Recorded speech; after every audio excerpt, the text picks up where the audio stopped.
Hello and Assalamu alaikum, dear students. Welcome to a new video of mine with a new lecture on a new topic. And today's topic is related to English grammar. And today's topic is active and passive voice. Before going into details, how an active voice is converted into passive voice, let's have an introduction to this topic. In the introduction, we are going to talk about the fact that what is an active voice and what is a passive voice, or in other words, why do we call active voice as active voice and passive voice as passive voice. Let me tell you, active voice को इसलिए active voice बोला जाता है क्योंकि इसमें जो subject होता है वो एक्टिव होता है। एक्टिव से मुराद डूअर ऑफ एन एक्शन होता है, वो कोई ना कोई काम कर रहा होता है, वो किसी चीज़ के ऊपर काम कर रहा होता है, तो इसलिए उसे एक्टिव वॉइस कहते हैं। और पैसिव वॉइस को इसलिए पैसिव वॉइस बोलते हैं क्योंकि उसमें जो सब्जेक्ट होता है वो पैसिव होता है, यानी इनएक्टिव होता है। It is not doing something, rather इसके ख़िलाफ़ कुछ हो रहा होता है, इसके ऊपर कोई काम हो रहा होता है। It is the recipient of an action और a patient of an action. For example, Ali reads a book. अब यहाँ पर ये एक्टिव वॉइस है। एक्टिव वॉइस इसलिए है कि इस जुमले में जो सब्जेक्ट अली है वो डूअर ऑफ एन एक्शन है और वो काम क्या कर रहा है, बुक रीडिंग का, तो इसलिए ये एक्टिव वॉइस है। यहाँ पर सब्जेक्ट जो है वो डूअर ऑफ एन एक्शन है। दूसरा, इसी को अगर हम जब पैसिव वॉइस में कन्वर्ट करेंगे तो इसका जो सब्जेक्ट होगा वो रेसिपिएंट ऑफ एन एक्शन बन जाएगा। For example, a book is read by Ali. अब इस जुमले में जो है अ बुक जो है वो सब्जेक्ट है। अब यहाँ पर ये जो सब्जेक्ट है it is a recipient of an action और a patient of an action. दूसरे अल्फाज में यहाँ पर अ बुक कुछ काम नहीं कर रही बल्कि इसके ऊपर काम हो रहा है, इसकी स्टडी की जा रही है, इसका मुताला किया जा रहा है अली की जानिब से, तो इसलिए इसके ऊपर कोई काम हो रहा है, तो इसलिए हम इसे कहेंगे कि ये पैसिव वॉइस है। तो ये सबसे बड़ा डिफरेंस है एक्टिव और पैसिव वॉइस में। There is another way to जज whether a sentence is an active voice और अ पैसिव वॉइस। और वो दूसरा तरीका, दूसरा मेथड जो है वो ये है कि एक फार्मूला है जिसकी बुनियाद पर आप जज कर सकते हैं कि एक जुमला, एक सेंटेंस एक्टिव वॉइस में है या पैसिव वॉइस में है। वो फार्मूला है be plus third form of the main verb. अगर एक जुमले में verb be plus third form of the main verb पाई जाती है, यानी पास्ट पार्टिसिपल फॉर्म पाई जाती है वर्ब की, तो वो जुमला जो है पैसिव वॉइस में होगा। अदरवाइज़ वो जुमला एक्टिव वॉइस में होगा। जैसे कि मैंने पीछे आप लोगों को एक एग्जांपल बताइए कि अली रीड्स अ बुक। इस जुमले में जो है verb be plus third form of the main verb नहीं पाई जाती, यहाँ पर वर्ब बी भी नहीं पाया जाता। तो वर्ब है रीड, वो भी जो है फर्स्ट फॉर्म में है, तो लिहाजा ये पैसिव वॉइस में नहीं है। दूसरा जुमला जो मैंने आपको बताया था वो था a book is read by Ali. ये जुमला जो है पैसिव वॉइस में, क्यों? इसमें वर्ब बी भी है और इसमें third form of the main verb भी है, यानी past participle form of the verb भी पाई जाती है। वर्ब बी किस शक्ल में मौजूद है? यहाँ पर इज़ की शक्ल में, ठीक है। और पास्ट पार्टिसिपल फॉर्म कौन सी है? रेड। तो ये तीसरी फॉर्म है वर्ब रीड की। तो ये जुमला पैसिव वॉइस में हो गया। तो अगर वर्ब बी और plus third form of the main verb एक जुमले में पाया जाता है तो वो पैसिव वॉइस में होगा, अदरवाइज़ वो एक्टिव वॉइस में होगा। So these are the two tips on the basis of which you can जज whether a sentence is an active voice और a passive voice. Let's move ahead with our lecture, जिसमें हम बात करेंगे कि वो रूल्स कौन कौन से हैं, वो कवानीन कौन कौन से हैं जिनकी बुनियाद पर हम एक एक्टिव वॉइस को पैसिव वॉइस में कन्वर्ट करते हैं। वो रूल्स 6 हैं, 6 हैं तादाद के एतबार से, ठीक है। Number 1 rule is object will be changed into subject. जो एक्टिव वॉइस का ऑब्जेक्ट होगा वो जब पैसिव वॉइस में तब्दील करेंगे तो वो सब्जेक्ट बन जाएगा। ये रूल नंबर 1 है। रूल नंबर 2 क्या है? Use of helping verb if present in active voice, यानी हेल्पिंग वर्ब का हम इस्तेमाल करेंगे पैसिव वॉइस में जुमले को तब्दील करते हुए अगर वो एक्टिव वॉइस में हेल्पिंग वर्ब मौजूद है तो, ठीक है। अगर जुमले में मौजूद नहीं है एक्टिव वॉइस में तो फिर हम इस रूल को छोड़ देंगे, हम तीसरे रूल की तरफ आएंगे। और तीसरा रूल कौन सा है? Use of verb be according to the form of main verb in active voice. अब इसके दो हिस्से हैं, एक वर्ब बी का इस्तेमाल करना और दूसरा है उस वर्ब के बी का इस्तेमाल एक्टिव वॉइस की जो वर्ब की फॉर्म है, जो भी फॉर्म है, पहली, दूसरी, तीसरी, चौथी, जो भी है, उसके मुताबिक हम वर्ब बी की हालत इस्तेमाल करेंगे। अब वर्ब बी होता क्या है और वर्ब बी की कितनी हालतें होती हैं मैं आपको बताता हूँ। वर्ब बी की बुनियादी तौर पर 4 हालतें होती हैं। नंबर 1 हालत में 4 हालतें पाई जाती हैं, ठीक है। ओवरऑल भी इसकी 4 हालतें होती हैं और वर्ब बी की जो पहली हालत है उसमें भी 4 फॉर्म्स पाई जाती हैं। For example, first form of the verb be is am are. ये चारों हालतें वर्ब बी की फर्स्ट फॉर्म है। दूसरी हालत है वर्ब बी की वॉज वर, तो दूसरी हालत में कितनी इसकी हालतें हो गई? 2, वॉज और वर। तीसरी हालत कौन सी है? बीन। चौथी हालत कौन सी है? बीइंग। इन चारों हालतों में से जो है कोई एक हालत का हम इस्तेमाल करेंगे, लेकिन कैसे? वर्ब की फॉर्म के मुताबिक, जो एक्टिव वॉइस में वर्ब पाया जाता है उसकी फॉर्म के मुताबिक हमने इसके इस्तेमाल करना है। अगर वर्ब फर्स्ट फॉर्म में है एक्टिव वॉइस तो उसका फर्स्ट फॉर्म बी की इस्तेमाल करेंगे। अगर सेकंड फॉर्म में है तो सेकंड फॉर्म बी की इस्तेमाल करेंगे। थर्ड में तो थर्ड बी की। फोर्थ है तो फोर्थ फॉर्म वर्ब बी की इस्तेमाल करेंगे पैसिव वॉइस पे कन्वर्ट करते हुए एक जुमले को, ठीक है। तो ये हो गया तीसरा रूल। चौथा रूल एक एक्टिव वॉइस को पैसिव वॉइस में कन्वर्ट करने के लिए क्या है? Use of the third form of the man verb in passive voice. जो मैन वर्ब होता है एक्टिव वॉइस को, उसकी थर्ड फॉर्म इस्तेमाल करेंगे पैसिव वॉइस में, ठीक है। अगर वो फर्स्ट फॉर्म में है तो उसकी फिर भी थर्ड फॉर्म इस्तेमाल करेंगे। सेकंड फॉर्म है तो थर्ड है तो भी थर्ड, ठीक है। तो थर्ड फॉर्म का इस्तेमाल किया जाएगा मैन वर्ब का पैसिव वॉइस में। पांचवा रूल क्या है? पांचवा रूल है यूज़ ऑफ प्रेपोजिशन बाय, ठीक है। यानी जुमले में बाय का इस्तेमाल करेंगे, जैसे कि हमने पहले डिस्कस किया था, book is read by Ali, by का इस्तेमाल किया। इसी तरीके से जो है छठा रूल कौन सा है? Subject of the active voice will be changed into the object of the passive voice, ठीक है। तो सब्जेक्ट जो होगा एक्टिव वॉइस का उसको ऑब्जेक्ट बना दिया जाएगा पैसिव वॉइस में तब्दील करते हुए जुमले को। So these are the 6 rules according to which we are to change any active voice into passive voice. So चलिए एग्जाम्पल्स की तरफ चलते हैं कि कैसे मुख्तलिफ जुमलों को हम एक्टिव से पैसिव वॉइस में कन्वर्ट कर सकते हैं इन 6 रूल्स का इस्तेमाल करते हुए। तो इस एतबार से अगर इंग्लिश लैंग्वेज को अगर हम देखें तो there are 4 kinds of sentences in English language. 4 किस्म के जुमले होते हैं इंग्लिश लैंग्वेज में। नंबर 1 काइंड कौन सी है? Declarative sentences. डेक्लरेटिव सेंटेंस वो सेंटेंस होता है जिसमें सिंपल डिक्लेरेशन या बयान पाया जाता है, सिंपल बात की जाती है। ये नेगेटिव फॉर्म में भी हो सकती है, ये बात पॉजिटिव फॉर्म में भी हो सकती है, लेकिन ये क्वेश्चन नहीं होता डेक्लरेटिव सेंटेंस।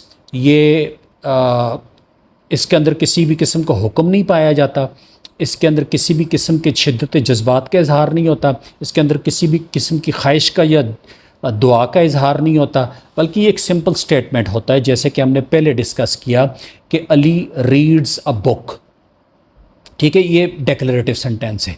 अगर हम इसको कन्वर्ट करेंगे तो उन्हीं 6 रूल्स के इस्तेमाल करेंगे, ठीक है। ऑब्जेक्ट को उठाकर शुरू में लेकर आएंगे, यूज़ ऑफ हेल्पिंग वर्ब करेंगे अगर वो एक्टिव वॉइस में मौजूद है, ठीक है। फिर उस तरीके से वर्ब बी का इस्तेमाल करेंगे और बाकी रूल्स को इसी तरीके से फॉलो करेंगे। तो इन रूल्स के मुताबिक इसको हम चेंज करते हैं, ठीक है।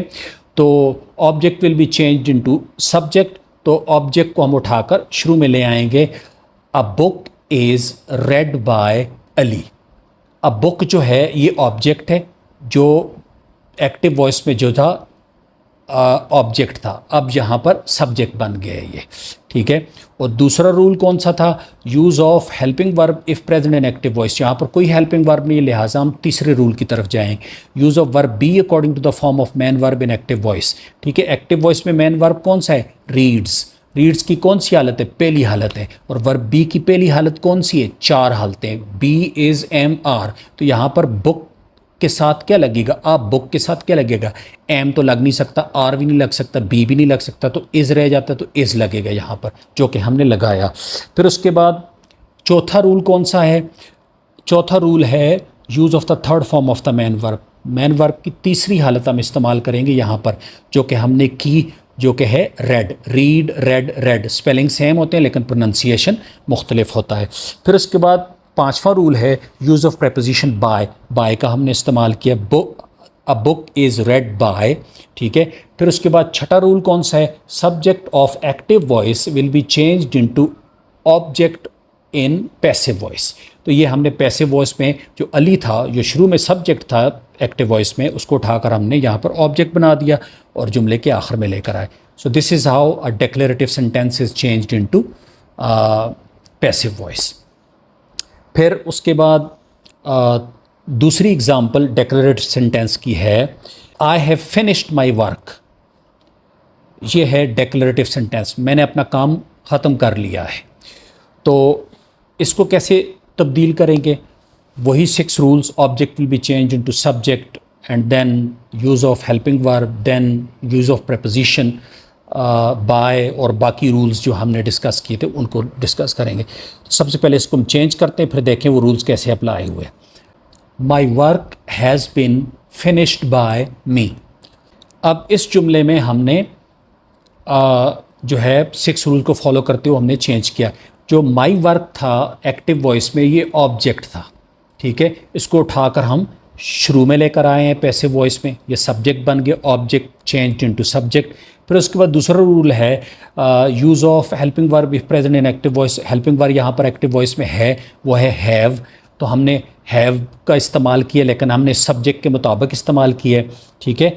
तो आई के साथ हैव लगता है, और यहाँ पर माई वर्क है, माई वर्क सिंगुलर है, तो इसके साथ हैव की बजाय हैज़ लगा दिया हमने, माई वर्क हैज़। फिर उसके बाद use of verb be according to the form of main verb. अब मैन वर्ब कौन सा है, फिनिश्ड। अब फिनिश्ड की कौन सी हालत लगी है एक्टिव वॉइस में, तीसरी हालत लगी है। तो वर्ब बी की तीसरी हालत कौन सी है, बीन, जो ऐसा कि मैंने आप लोगों को बताया।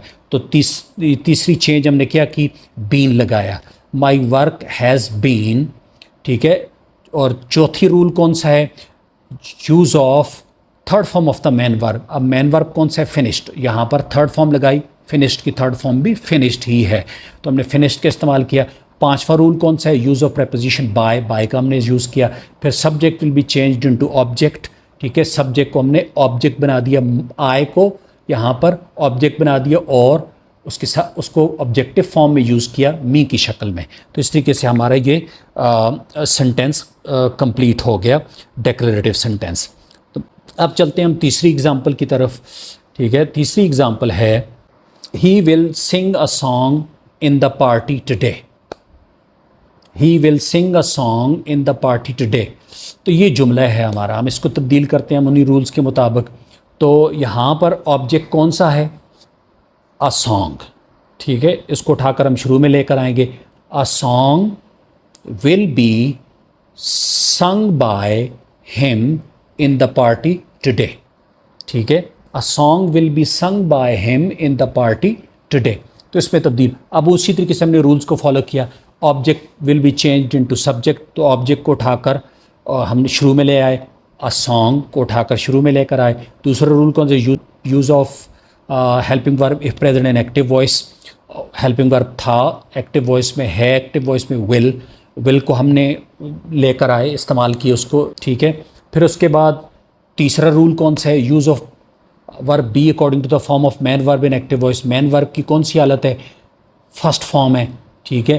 तो अमूमन विल, शैल, शुड, इनके बाद जो है ना फर्स्ट फॉर्म ही ज़्यादातर लगती है, ठीक है। तो हमने उसकी भी first form be, verb be की भी फ़र्स्ट फॉर्म इस्तेमाल करनी है, ठीक है। बी इज़ एम आर, ये फ़र्स्ट फॉर्म्स हैं उसकी, उनमें से कोई एक अप्रोप्रिएट चूज़ करके यहाँ पर लगानी है, जो कि हमने लगाई बी की शक्ल में, ठीक है। और फिर उसके बाद third form of the man verb, इसके इस्तेमाल किए इस रूल का, जो कि संग है, संग का इस्तेमाल किया, a song will be sung by him in the party today, ठीक है। फिर उसके बाद चौथा रूल है यूज़ ऑफ प्रेपोजिशन बाय, वो हमने इस्तेमाल किया। फिर उसके बाद subject will be changed into object, फिर उसका हमने इस्तेमाल किया।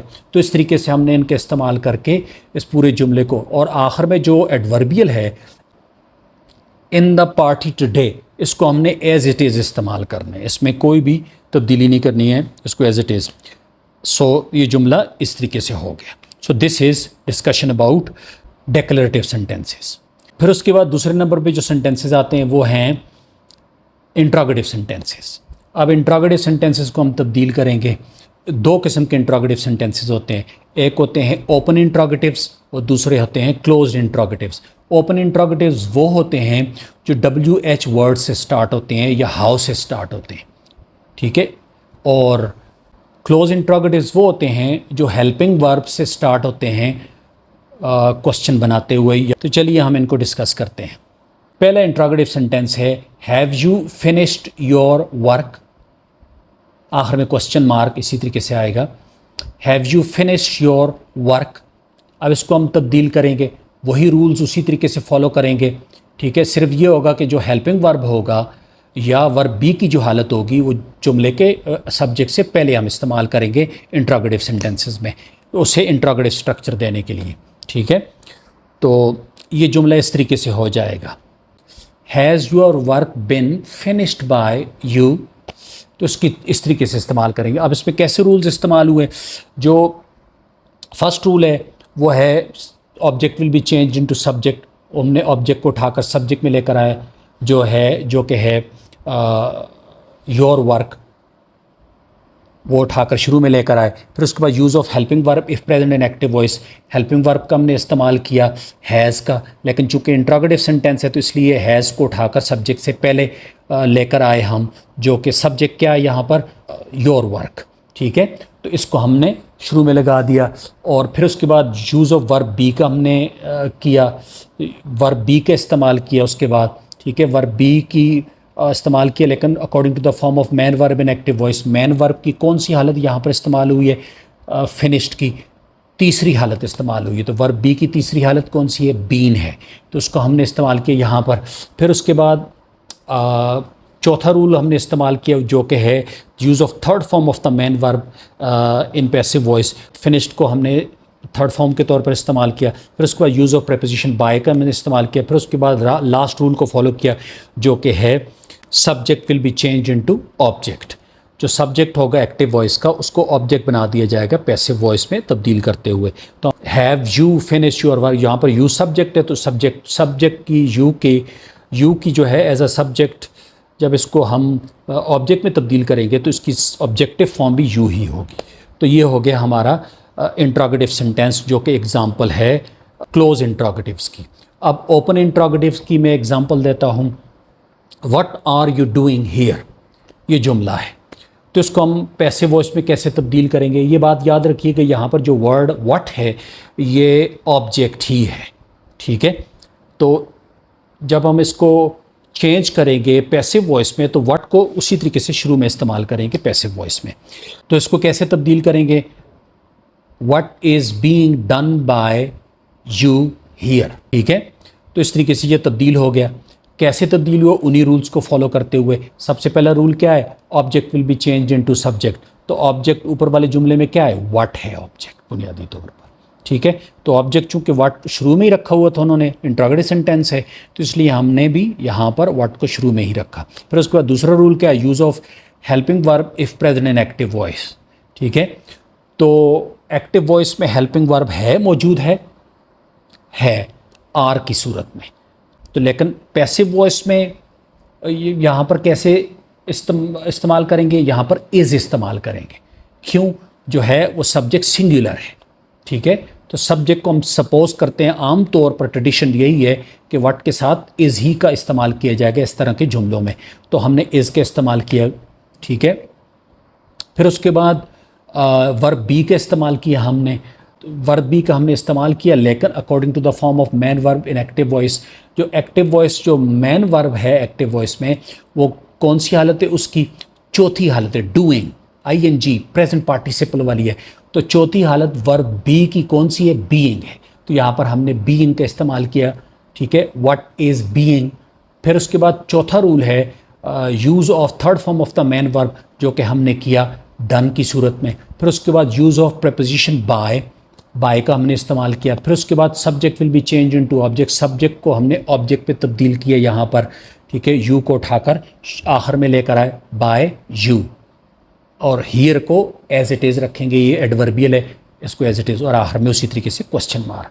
So this is how an open interrogative is changed into passive voice, ठीक है, रूल्स को फॉलो करते हुए। उसके बाद तीसरी किस्म के जुमले होते हैं इम्पेरेटिव सेंटेंसेस। अब इम्पेरेटिव सेंटेंसेस कौन से होते हैं? वो जुमले होते हैं जिनमें हुक्म पाया जाता है, ठीक है। For example open the window, ये जुमला है, इसको हम कैसे तब्दील करेंगे पैसिव वॉइस में? याद रखिएगा, इम्पेरेटिव सेंटेंसेस को पैसिव वॉइस में तब्दील करते हुए हम सबसे पहले आंखें बंद करके लेट लफ्ज़ के इस्तेमाल करेंगे, LET लेट, इसके इस्तेमाल करेंगे, ठीक है। फिर उसके बाद बाकी वही प्रोसीजर फॉलो करेंगे, रूल्स फॉलो करेंगे जो हमने पहले डिस्कस किए थे, ठीक है। और कैसे तब्दील होगा? Let the door be opened by you, ठीक है। तो यहाँ पर हमने उसी तरीके से रूल्स को फॉलो किया है। सबसे पहले हमने लेट का इस्तेमाल किया, जैसे कि मैंने आप लोगों को बताया। फिर उसके बाद object will be change into subject, तो ऑब्जेक्ट उठाकर आखिर से हम शुरू में ले आए, लेट द डोर, डोर जो ऑब्जेक्ट था एक्टिव वॉइस में उठाकर यहाँ पर सब्जेक्ट बना दिया। फिर उसके बाद यूज़ ऑफ हेल्पिंग वर्ब वहाँ पर नहीं है, इसको छोड़ देंगे। Use of the verb be according to the form of main verb कौन सा है? ओपन, ठीक है। ओपन की कौन सी हालत है? फर्स्ट फॉर्म है। और वर्ब बी की कौन सी फर्स्ट फॉर्म है? फर्स्ट फॉर्म 4 है। यहाँ पर मोस्ट अप्रोप्रिएट फॉर्म जो लग सकती है वो कौन सी है? वर्ब बी ही है। लेट द डोर बी, जो कि हमने इस्तेमाल की। फिर उसके बाद use of the third form of the main verb, third form का हमने इस्तेमाल की, ओपन को हमने थर्ड फॉर्म में यूज़ किया, ओपनड। तो यहाँ पर ये जुमला हमारा कंप्लीट हो गया। इम्पेरेटिव सेंटेंसेस को तब्दील करते वक्त याद रखिएगा पहले 4 रूल्स हम फॉलो करेंगे, आखिरी 2 rules use of preposition by और subject will be change into object, ये हम इग्नोर करेंगे। क्यों? उसकी बुनियादी वजह यह है कि ये चीज़ें अप्लाई वहाँ पर नहीं होती, ठीक है। तो ये होगी एग्जांपल इम्पेरेटिव सेंटेंस की कि कैसे इम्पेरेटिव सेंटेंस को पैसिव वॉइस में हम तब्दील करेंगे, ठीक है। फिर उसके बाद एग्जांपल आती है एक्सक्लेमेटरी सेंटेंसेस। एक्सक्लेमेटरी सेंटेंसेस वो सेंटेंसेस होते हैं जिनमें शिद्दत जज्बात पाई जाती है, शदीद किस्म के जज्बात पाए जाते हैं, ठीक है। तो ऐसे जुमलों को कैसे तब्दील करेंगे वो हम अभी डिस्कस करेंगे। For example what a car he has bot, इस जुमले को कैसे तब्दील करेंगे?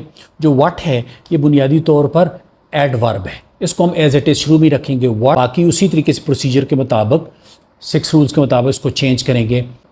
What a car has been bought by him, ठीक है, इस तरीके से तब्दील करेंगे। उसी तरीके से रूल्स को फॉलो किया गया।